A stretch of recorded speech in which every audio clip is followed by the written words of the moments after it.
Hey guys, I'm Katie, and today I'm going to talk to you guys a little bit about Chapter 25 from our Uterine-Wise textbook. The chapter is on workplace violence and incivility. I'm going to focus on a section from page 504 entitled Firing Right. Today I have three main objectives to talk to you guys about. The first one being explaining why firing and laying off of employees can potentially lead to workplace violence or a toxic work environment. Secondly, we're going to talk about the proper way to fire an employee.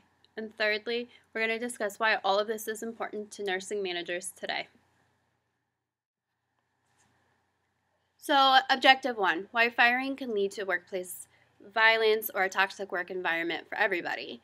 We need to consider why jobs are important. Jobs are often how we identify ourselves.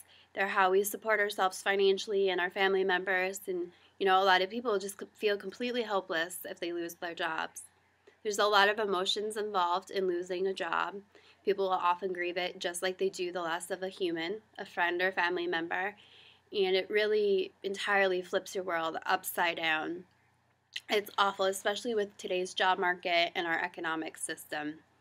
So when we fire someone, we need to also keep in mind that it doesn't just affect the person that's being fired. It's going to affect all the other employees as well. It kind of makes people question their own job security. And especially when dealing with big massive layoffs, you're going to see a lot of, well, if so-and-so is getting laid off, does that mean my job's at risk or am I potentially next? And so that really puts a lot of the employees on edge. And the more stressed out your employees are, the more on edge they are, the more likely you are to experience an episode of workplace violence in your environment. So a lot of facilities and organizations will have specific protocols that managers are supposed to follow when letting employees go. And this sort of just makes sure that they will hit all the right steps that I'm going to be discussing with you. And therefore, they will fire their employees in the proper way, which will decrease the chances of having workplace violence. Okay, objective 2, firing someone the right way. Obviously, as I've already stated, we're going to follow whatever protocols our organizations or facilities have in place. But more importantly, we're going to plan ahead. We are going to try to imagine how our employees are going to react to being fired. Are they going to be understanding? Are they going to be angry, upset? Does this person have a violent history? If they do, maybe we should call security ahead of time and notify them of our situation. We need to consider a number of things when choosing an environment. We want to respect this person's dignity and prevent humiliation. So we will be choosing a private location or a private room, and we need to consider who should be present.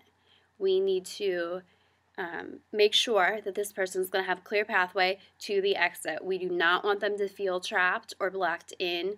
We want to scope the area out ahead of time. We want to make sure that no object in that room can be used as a potential weapon. We should definitely have our severance checks and documents all on hand. We want to make sure we have a clear understanding of why we are letting this person go. We don't want to give them an opportunity to argue with us, because it's only going to make them potentially more aggressive. We need to have a clear understanding, be clear, concise, just get to the point and let them go quickly.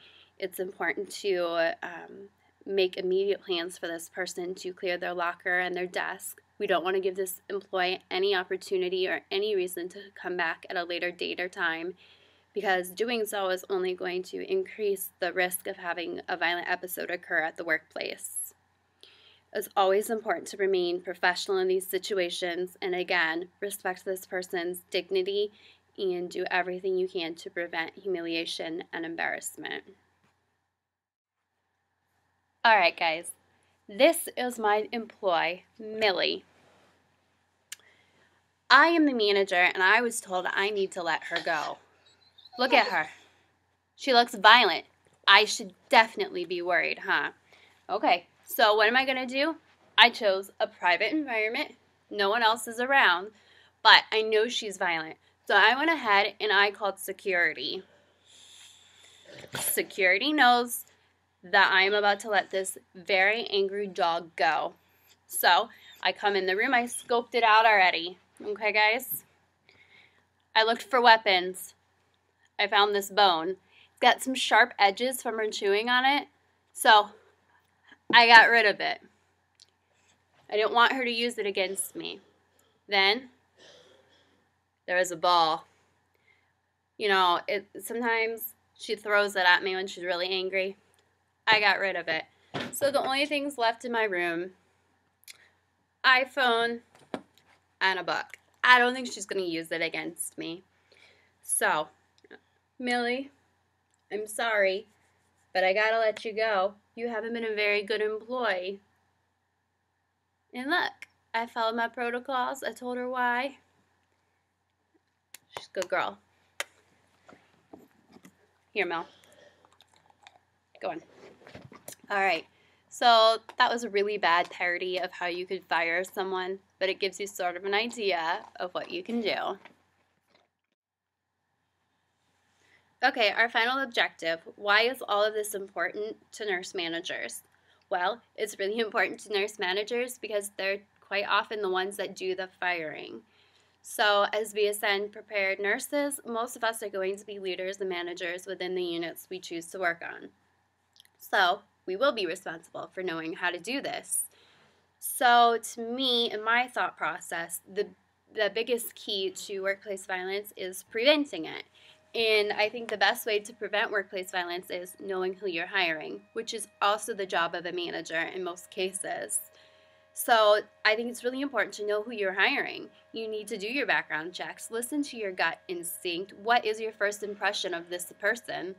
If somebody comes off as being aggressive or you think that they have a violent history or past, maybe you should move on and look to hire someone else. Do you really want a potentially violent person coming into work for you?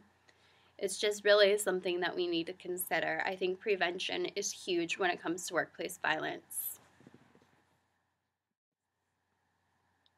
All right, to summarize, today we've discussed how firing an employee can lead to a potentially toxic workplace environment or could even escalate to workplace violence. We've discussed how to fire right and why all of this information is very important to nurse managers today. Thank you for listening, everyone. I hope it wasn't too painful. Thanks.